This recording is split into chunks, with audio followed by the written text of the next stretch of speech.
Saturday in the month of March. Now let's get the show on the road. Systemic corruption is a major obstacle to stability and economic development in Nigeria. Estimates show that in the 60 years since independence, corruption has cost the country and the country's economy more than $550 billion. Wow. The EFCC recovered at least $750 million in local and foreign currency linked to corruption and fraud in 2021. Despite numerous efforts to combat it, corruption remains deeply entrenched, rendering Nigeria's governance system ineffective and the nation practically ungovernable. Now, our topic this morning is erasing the corruption tag of Nigeria. So we have a panel who have ideas as to how this tag can be taken off our backs. It's my pleasure to welcome in the studio in Lagos, Dr. Olubenga Adeoye, who is a chartered accountant and a lawyer. Good morning. It's a pleasure to be here today. With us is somebody whom we haven't seen in a long time, the Director of Programs and Senior Facilitator, Institute for National Transformation, Mrs. Juliet Benitier. Happy New Year to you. Happy New Year, ma. Even though it's pleasure. March. My pleasure, ma. And we have joining us virtually Professor Olawale Ajayi, Professor of Legal, Social and Political Environment of Business and Head, Department of Strategy at the Lagos Business School. Good morning, Prof. Thank you for having me. Yes. Let me begin with the lady, since they say ladies first. We've carried this tag for a long time. Transparency International will come out with its own. People who want to lend us money, they run away because they say we are corrupt. And now, well, okay, not now. I mean, all our presidents have come into power telling us that they are going to fight corruption. Yet we have not seen any reduction. Even the gate man wants anything for the boys before they will allow you in to go and see somebody you want to see. You want to see a guy, a boss in the office. The clerk wants you to grease their palms before they take your complimentary card in for the boss to see you. How are we going to just quench this? Because erasing the corruption tag looks like we can just wave a wand and everything will change. It's going to take generations, isn't it? Because this thing developed over time and has become, I think it's at its worst level now. Well, I don't think it's going to take generation. It's going to take political will. The late Prime Minister of Singapore made a bold statement, said corruption is a threat to any society. As African leaders, over the time since independence of many African nations, let us say 60 years of African independence, there's a book by Meredith that spoke about the state of Africa. And in his cataloging of each state of Africa, right at the foundation of Africa, we could see literally the root of corruption was already planted. A society needs to be developed. I always tell my students when I'm facilitating, I said, angels and spirits don't build cities. Cities are built by human beings. And so when Africans think that by one wand of prayer, which prayer is required, or by one wand of action, something would change, it's not going to happen. For us to deal with corruption, in the 70s, corruption was even frowned at, even under the military era of Gowon. My father was in service. And I remember it was Itaka or somebody got a telephone for his girlfriend, and it became an issue that warranted the government to take action. But over time, from 1975 all the way downward, corruption has not been punished. Thank God the lawyers are here and all the professors are in the house. The reality is that whatever you do not punish does not go away. Nigeria does not have an act for corruption. Is there a clear-cut corruption act where we list what it means to be corrupt? I was shocked that even in the United Nations, the definition for corruption was left at the level of the individual state. But the general definition was given, but each member state needed to define clearly what is corruption. So when we say corruption, what exactly is corruption for Nigeria? Has Nigeria ever sat down to define ABCD is corruption? Because a man gives his friend a contract who is in office, he doesn't see the conflict of interest. A man does something for his brother against others who are also qualified, he doesn't see anything wrong. We have incompetency in power. We have leaders who have no right to be in level 16, level 15 and above, who are there because they know someone. Until we defined what corruption is, right from the National Assembly, can many of them sit back and say, let's define corruption. And if I am one who is not guilty, because corruption actually is a social context. First of all, right from our belief system, as a people, I have a mother who told the daughter, you are in Lagos. Why are you not sending things down the way other people are sending to their families? What are you doing in Lagos that others are doing that you are not doing? The villagers do not understand what corruption. So you have a national orientation agency who has not defined her job, her role, her purpose in a context of a nation of over 200 million people. It is not as difficult to deal with corruption, but the biggest decision has not been made. First of all, whatever you don't define, you don't know. You can't punish, you can't legislate, you can't put a policy around it. So until we do that, we can begin to eliminate. But as for now, there are issues as we go into this discussion that would help us minimize, reduce. But to say that we're taking it off our back completely for now is going to take us at least a decade. Okay. Dr. Adere, the issue that she raised about defining corruption, and if you had to put that in a book, would it not be this thick? No, it doesn't have to. Okay. Okay, let me say, because I grew up among elders, and I speak with Yoruba proverbs. But let me start with a quote from Harry Truman, who said, show me a man that gets rich by being a politician. And he said, I will show you a crook. So that's the first aspect we must look at. And you know, as a lawyer, you don't even Harry Truman wasn't just a professor. You don't even need anybody you don't need any other thing other than literal rule of interpretation. There's no ambiguity about it. If you see a man that is wealthy by just being a politician, then you have seen a crook. He has no factory. He is not a professional. He doesn't do any other thing than politics, and he's wealthy. Then that is a crook. And that's what is leading to the issue of second address for people that comes into politics. Second proverb is a Yoruba proverb, and I will try to interpret. And it says, Ọmọ yín ò ṣàgbàfọ̀, ó ń káṣọ wá sí ilé, ẹ rójú olè ẹ ò mú. So your child is not into laundry business, and he brings all kinds of clothes into the house every day. And you do not see that that is a thief. So, and that leads me to the hypocrisy of the Nigerian population. That's it. You know the thieves, actually. You know it. I recall Dr. Nolapo Shuleye was narrating a program he watched on TV. And he said to me that there were two sets of National State Assembly members in my state, in Ogun State. And then one was loyal to the governor, others loyal, to other parties. And then they wanted to remove the speaker, the lady then.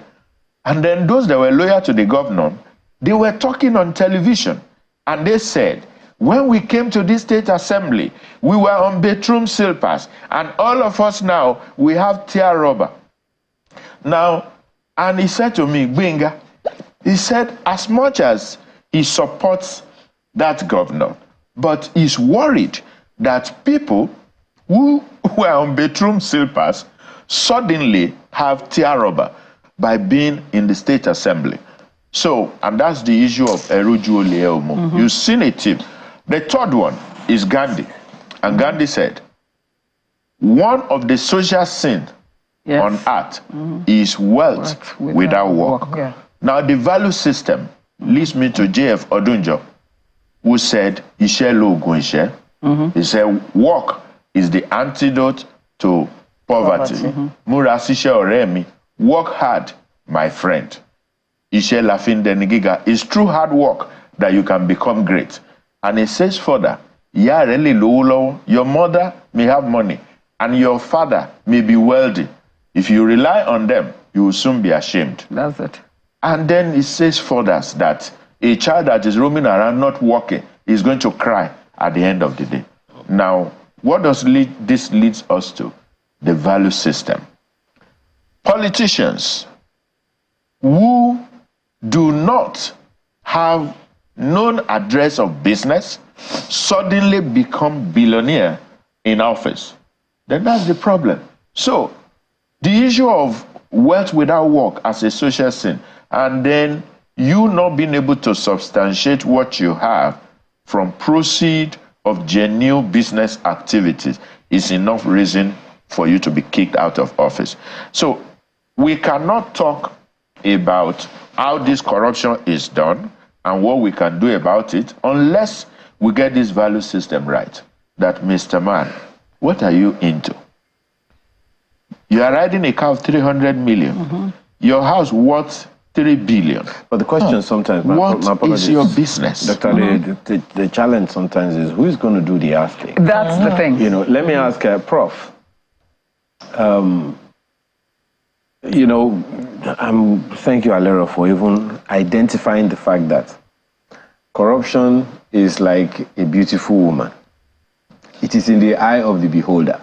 So it depends on who is beholding corruption. That person will define it the way he wants. How does that strike you? Well, actually, corruption is defined in the Independent Corrupt Practices Commission Act as including bribery, fraud, and related offenses. Of course, the general definition of corruption is the abuse of entrusted power for private ends. So yeah, there is the definition of corruption in Nigeria. There's a very good legal... I'm sorry, you need to define that again. You at least give us that understanding again. You said it's in a law in Nigeria. Is that what you're saying? Yes, the Independent Corrupt Practices Commission Act defines corruption as including, so that it's not an exhaustive definition, as including bribery, fraud, and other related offenses. And I then went on to say, well, the Act also defines what a gratification is. I think it's also useful for me to mention that Act penalizes corruption in the public sector and in the private sector.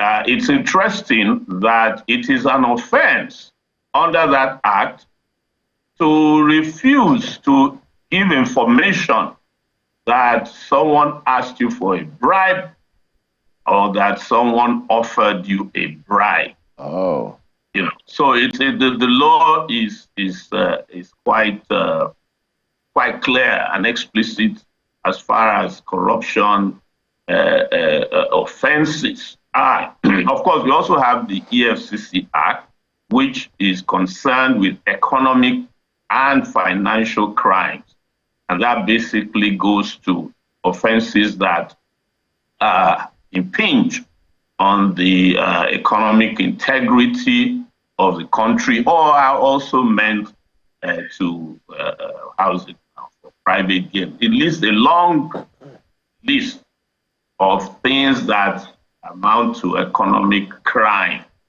So corruption, well, I think probably the best thing to say is that when we talk about corruption, let's recognize that we're talking about crimes, so that we deal with the crimes rather than this word corruption that exhausts us when we begin to discuss.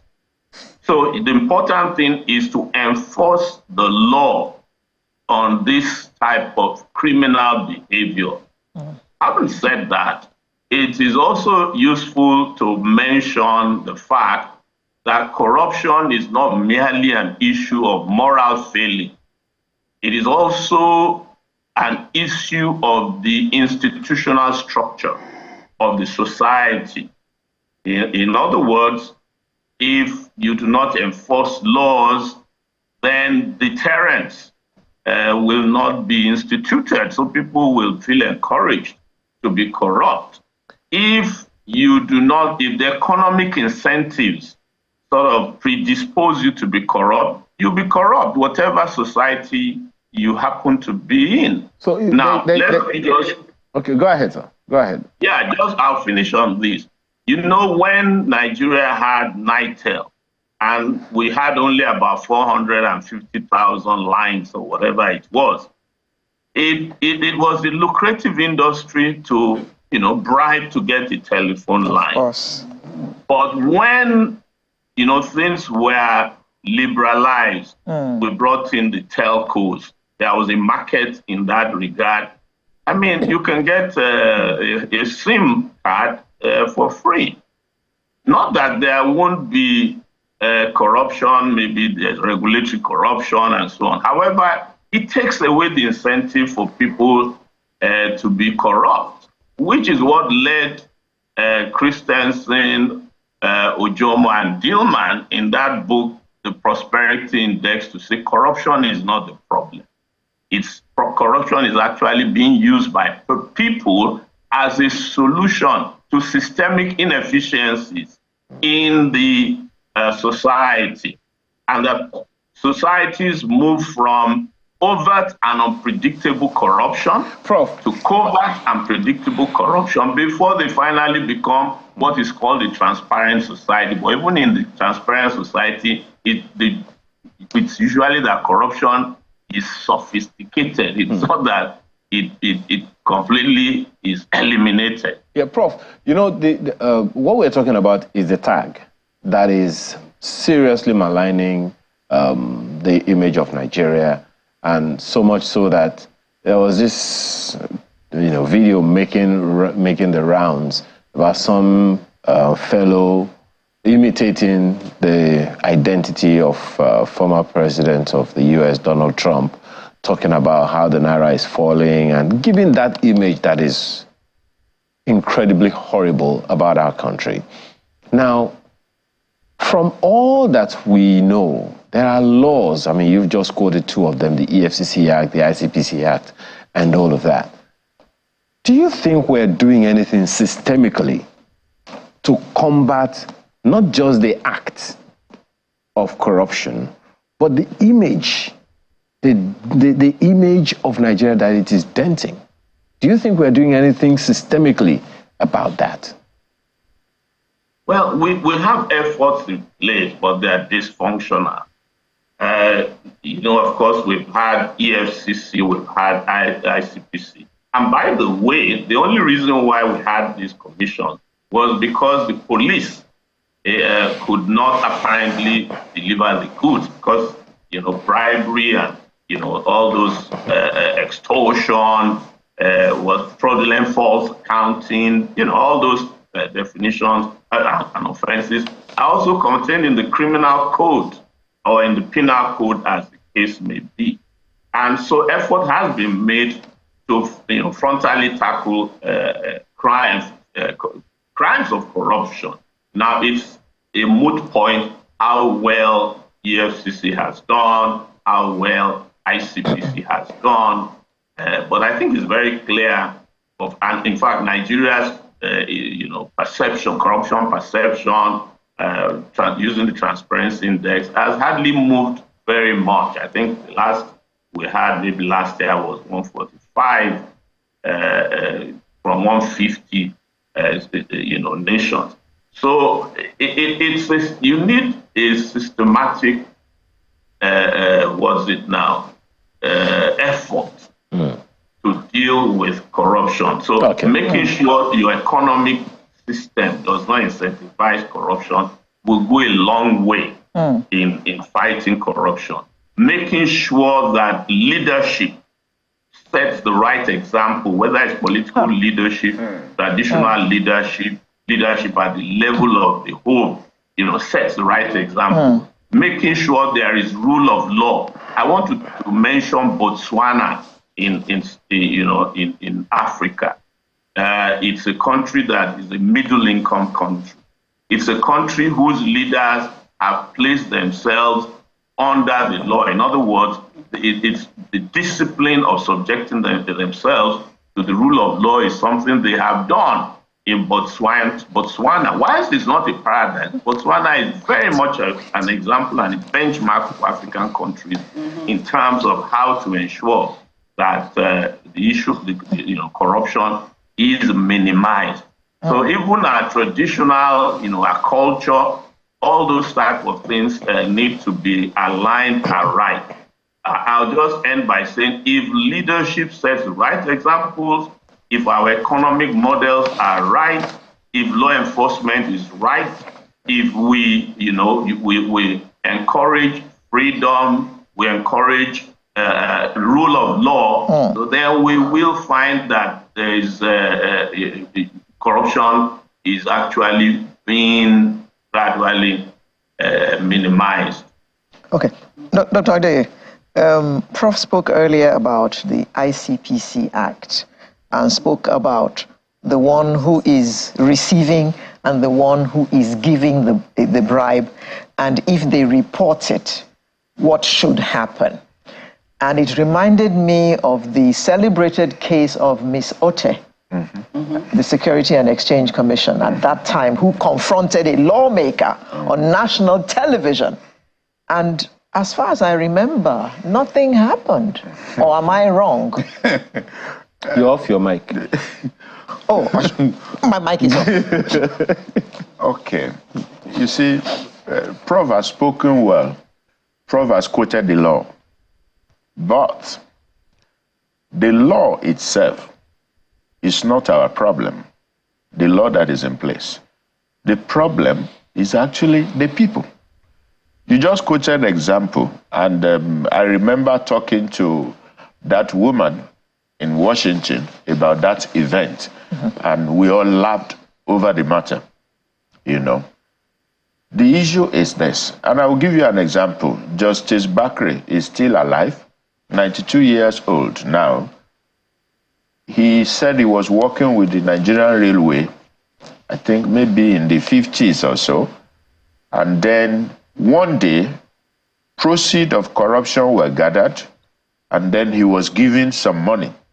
This money was actually higher than his salary. So he took it home and was rejoicing that he's made money. And the father looked at the money, did not speak about it, and then on Monday, he followed him to work. And because the father was also a staff of Nigerian Railway before, and he went straight to the head of department and said, I want you to transfer Demola out of this place, wherever they are sharing money. I don't want him there. So he told me the story by himself. And he repeated the story on 1st January 2024 again this year when he was in my house. So he said, from that day, he was moved to a place where they don't share money. But that was what shaped his life, to look at life beyond corrupt practices. And he was able to go to England to study law in the long run. So the law is there, but you talk about the people. And let me tell you how corruption is being carried out successfully in Nigeria. Number one is over-bloated expenses through agencies, ministry, departments that are adding no value. And thank God for Mr. President. I think he's trying to take the bull by the horn, trying to implement the Orosanye report. But like the learned Sikh said, the Orosanye report is more or less outdated because there are about 1,500 agencies. More than double. How do you carry out corruption? So you have a ministry, agencies and departments, institutions that are adding no value to the country. So you put certain incompetent human beings there, whether with forged certificate or no certificate at all, and then you allocate money to them. And then you have all sorts of expenses, overseas trip, all sorts of things, and money goes down the drain. So I think you know, to buttress what you just said, I think it will be really funny to Nigerians to know the kinds of ministries, departments, and agencies that they have. Well, we can talk about ministries, but there are some that many of us have never had before, never heard about before. It was I went to Abuja once, just to. I went to Abuja once, and I just saw this signpost: National Literacy Council, or something like Natural Literary Council. What was this one? No one ever heard about it. And there are several. If you want to know how ridiculous some of them are, please pick up a copy of any Auditor General's report. They're online. Google it. You'll find some music. What is this one? How did this one come to be? And what does it do? And what does it do? Because corruption is not a root. Corruption is a manifestation. Nigeria has tried to look at corruption as a root. It's not a root. It's a manifestation. Asian nations, what we call the Asian tigers today, all of them were corrupt once upon a time. There is no nation today that is civilized, that is advancing, that never went through this quagmire called corruption. Even the United Kingdom, where the police was as corrupt as hell itself. But this is the catch. At the root of nation building are two fundamentals: leadership and value orientation. Not values, but value orientations. We always talk about values. Values do not just emerge automatically. Values are entrenched. The value of corruption today as a manifestation of the people has its root cause. It has its root cause in tribalism, trying to find favor for your own people above others. It has its root cause of incompetence, where people who don't have qualification and capacity to lead A to B are in seats. It is manifested also in greed, in the sense that a man who himself is wearing rubber slippers, according to that proverb, wants to tear rubber.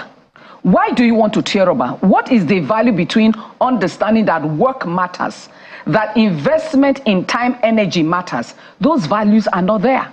So when you are building a humongous nation and you are giving millions and trillions of contracts and you're thinking you're doing something, that's not nation building. Every nation fundamentally starts with a national orientation mindset, moving the people into a value that you want them to have. And that's a very long conversation to have. But let me, there is this, I think the three of you have said something along the line of the two emails, well, two messages that we already have, one email, yes, one tweet.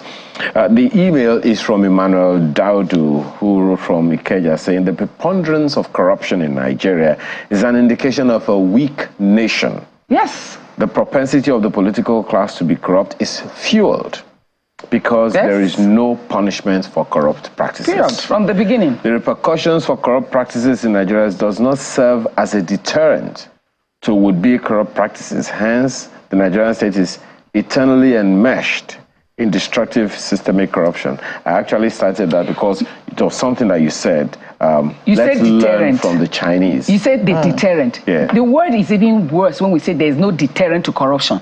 It's bad enough is that you celebrate it. Okay. You say when you say deterrent, deterrent is different than if, even for example, the story of the 92-year-old man. The law itself is there, but not well defined. I'm sorry. When you want to define, every nation is meant to benchmark. For example, in some nations, polygamy is corruption for us women. When a man goes to pick up another wife. But in Nigeria, polygamy is culture. So we need to understand corruption has definition, and we need to define ourselves. But back to the point of the 92-year-old Baba. The reality is that Baba himself, his moral value, checkmated whatever, apart from law. Okay. But on the other side, what would you now do when someone doesn't have the moral value? When a nation celebrates... Isn't that the reason we have laws? Just 1 second. Isn't that the reason? No, but the law prevents me. Let me give you an example why the law is not enough. The point that I'm making is... I mean, what we have is not enough.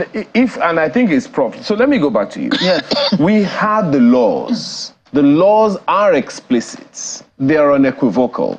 And just as you said, the police has the primary responsibility of fighting corruption. When that was not happening, ICPC came to be.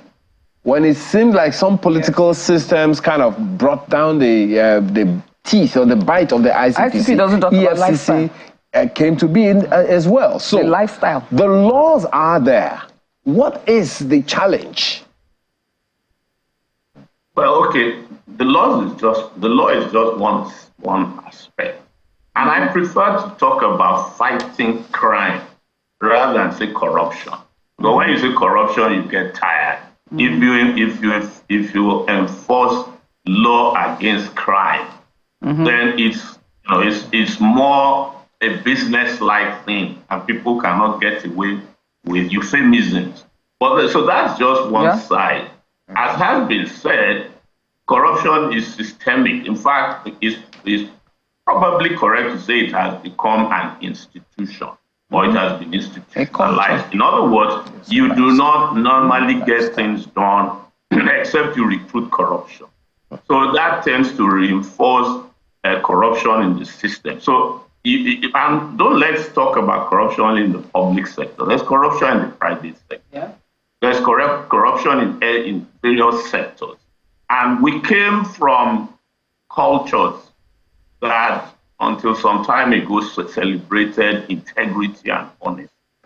So there's also the correlation between the political institutions and the social institutions, arising from colonialism. When the colonialists came, and in order to institute their powers, they cranked up the system. So it became, in Yoruba parlance, Akishishe Ijoba Kalagun. In other words, because the political system was not in the interest of the people, so the people can game the system. So even when the political system is not right, you're going to have corruption. And, so that is something that we need to get right. When people feel that some people are more equal than others, when we have the federal character principle that is not being effected in the correct way, then you're going to have societies. I'm talking now about nationalities within the country saying, he's our son, leave him alone, as we had some people say about one governor from one of the south states. So the values have, of course, become debased. So we have to, as I say, go back. But, people who have studied corruption have said one of the major things to do is to ensure that your economic institutions do not encourage corruption. Because once they do, everybody will try to be corrupt. And that is why we had privatization, so that things are removed from, bureaucratic control. When you have to take consent, licenses, and so on, then people just set up roadblocks.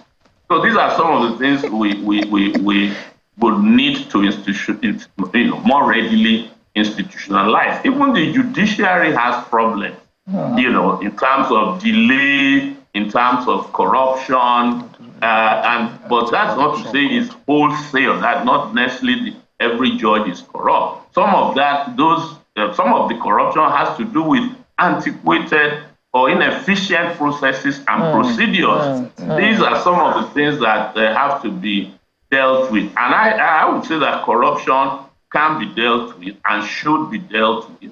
When we had the Obasanjo administration, we had some movement, and we can always recreate those, those initiatives and do everything to ensure that we begin again to minimize corruption in the system. And by the way, there's corruption even in China and in the Southeast it's everywhere. It's everywhere. So don't let's just minimize on ourselves down. It's just that we need, rather than romanticizing culture, to understand that Nigeria is such a beautifully blessed country. Let everybody go back to merit. Let everybody go back to production. Yes. Let everybody go back to our culture of integrity. And let us produce, rather than, all this rent seeking around petroleum patronage or now mineral resources. Go back to production. And what you can produce, reward what, those who produce.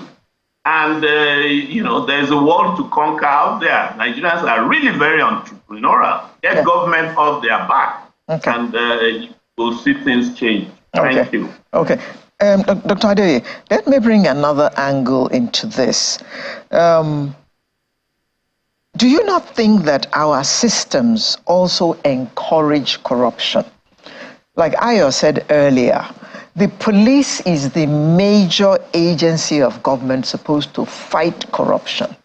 But policemen have to pay from their pockets for their uniforms. Some of them you see on duty with flip-flops, with slippers, because they can't afford to buy themselves their boots.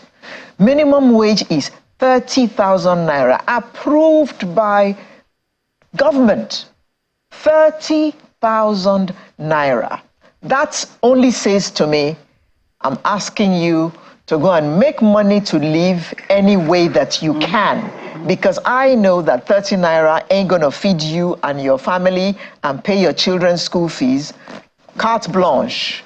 Make money any way you can to live.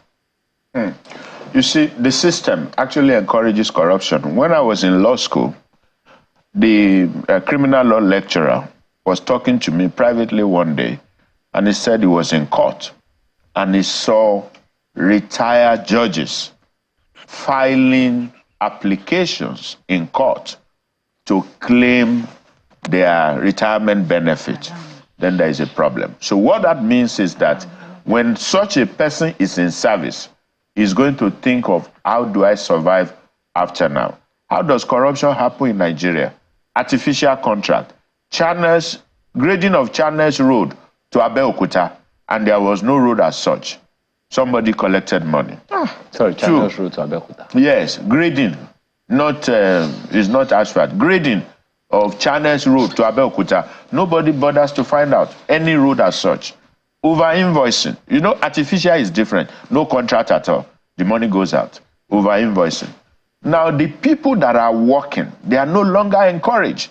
Even if you have business, you look at diesel costs, you look at everything, you look at government agencies that are troubling you, and you look stupid when you are doing business. And so this is an area, like my mentor used to say, the take home of people cannot take them home. He cannot buy rice, he cannot buy any other thing. So he's looking for other ways. And the major one, which is the lifestyle of the society. Everybody now celebrates somebody who is wealthy without asking. You are a civil servant. You are a politician. How did you get this? How much is your salary in 10 years? Okay. Are you doing business? Are you selling iron rod? Are you selling cement? Do you have a factory? How did you get this? No, Dr. D, let's wrap up the next few minutes with lifestyle, which is what, Madam, you've been talking about.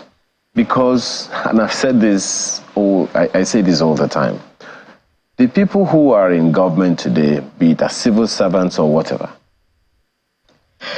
a host of them were not in government 30 years ago. None of them was in government 40 years ago. Not one. So, question. If we are to cultivate that culture of a new set of people to get into government and do things the way they ought to be, so that we can remove this tag over time.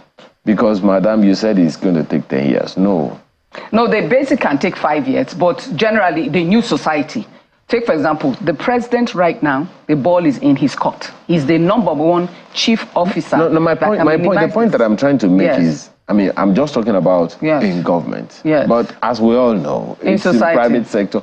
In society. Yes. How do we begin to reverse it in society so it doesn't get elsewhere? I mean, we all heard that jocular story of 3 books that daddy must buy: Dick, Sean, and Nari.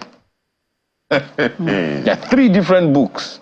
It's actually a dictionary. But it's Dick, Sean, and Nari. There are 3 different books, and you give the bill to mommy or daddy, and they have to pay. Why? Mommy and daddy didn't know that it's dictionary you divided into 3.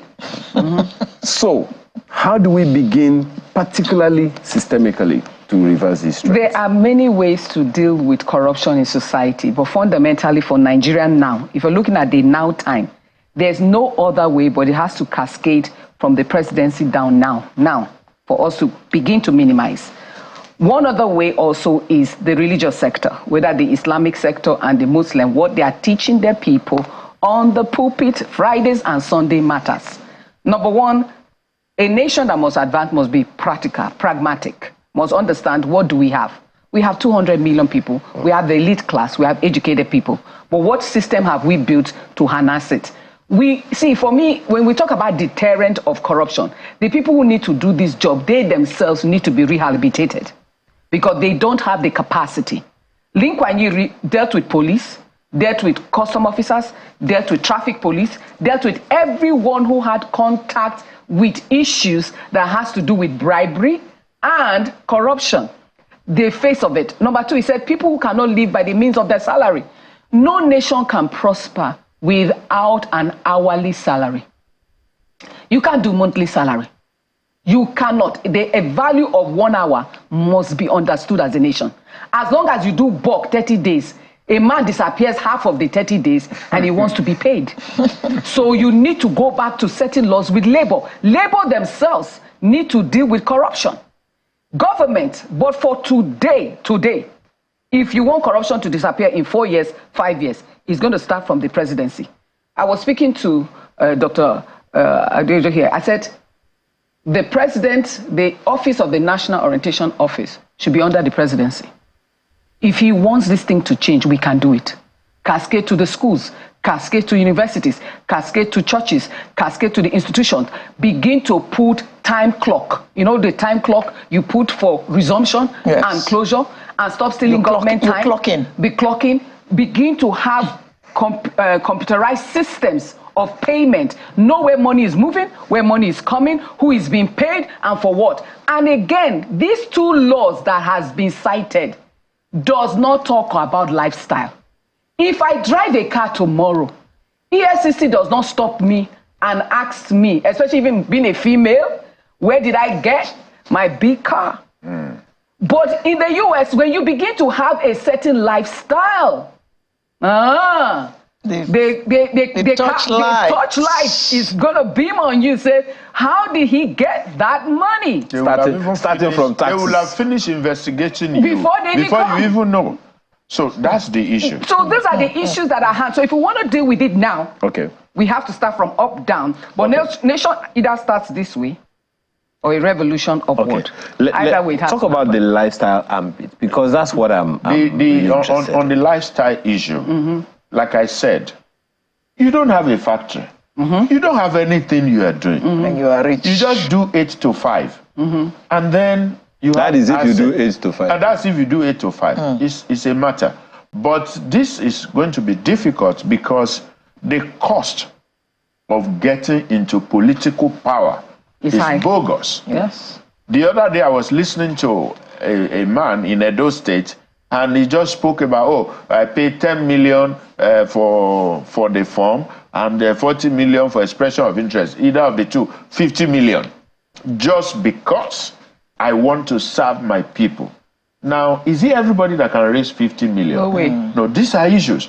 Because you want to go and ask all the governors how much they spent before they got there. We're talking billions, so Yeah. 10 billion minimum, maybe up to 20. Ask the people that are in the Senate, minimum 250 to 500 million. The people in the State Assembly, 50 to about 100 million. Just petty to just scratch the back. Now, you now have that kind of a person leading you.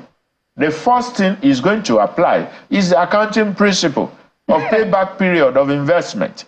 So you look at it, and you are not going to put 100 million down, and all you want is 100 million. It's a business that they have turned leadership. We have also institutionalized. It has become a lifestyle culture. that if Ayo now should just become a senator, what we are expecting from you is not even the law-making process. We're now expecting that Ayo now has this, has that. In other words, Madam Aliru will be wondering what's happening. You are expecting the law-breaking Ayo. Yes, because... But that's not going to happen. Prof. That's the culture. The Ayo who is now above the law. Yes. Prof, again, about the lifestyle ambit. But if you can, speak to young people. Well, and I'm sure that Dr. Ade is also aware of this. These young people today with technology, they sit in their homes, they make their money cool. Corruption. Some legit, Some actually. are not. Some legit. Some are legit, but they don't do 8 to 5 like mommy and daddy, like grandpa and grandma did. But how do we monitor lifestyles in a way that the young people can say, that's the kind of life that I want to live. I don't want to live a life that will bring shame to my name or country. Well, you honorably you say celebrate excellence. Yes. Celebrate Merit. Hard work. Celebrate innovation. In other words, engage them in those higher order, what do you call it now, motivational incentives. Their ability to create and to do better than they have around them. But there has to be a whole level of mentorship, beginning from the home and mentors around the place. So you can't actually divorce the older people, the more experienced people, the family institution, and so on and so forth. So we need these icons to be a lot more active. In fact, when you talk about lifestyle, each of us needs to be disciplined. Each of us needs to be to step off the plate. I'll just give you the reason why, if it's your cousin, your uncle, work on the person who is close to you.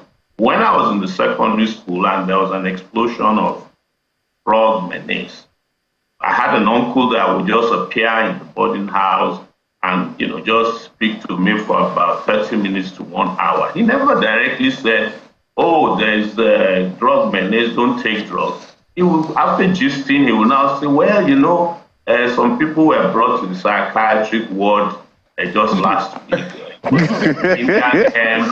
It was Indian hemp that was the problem." It was later on I discovered that he was actually being sent by my grandmother to come out. So even though I was in that environment, that was something that was common amongst us. But the way he put it, without being judgmental, meant that if anybody offered me, I said, "Let's go and do this," I associated with psychiatry. So I would never go near it. So we still need, family. So we need emotional deterrence. That's what you're saying. Well, we shouldn't give up. That's what I'm saying. Okay. Thank you. This is where we have to just leave it for today. I mean, this is by no means the end of the conversation. In fact, it's the beginning. It's only the beginning. You know, there's still plenty that we can talk about regarding this, but we just have to thank our panel this morning, Dr. Olugbenga Adeoye, who is a chartered accountant and a lawyer, who was with us in the studio, as well as the Director of Programs and Senior Facilitator, Institute for National Transformation, Mrs. Juliet Benitier, as well as the professor who joined us via Zoom, Professor Olawale Ajayi, Professor of Legal, Social and Political Environment of Business, and Head, Department of Strategy at the Lagos Business School. Thank you all very much for coming to share your insights with us this morning.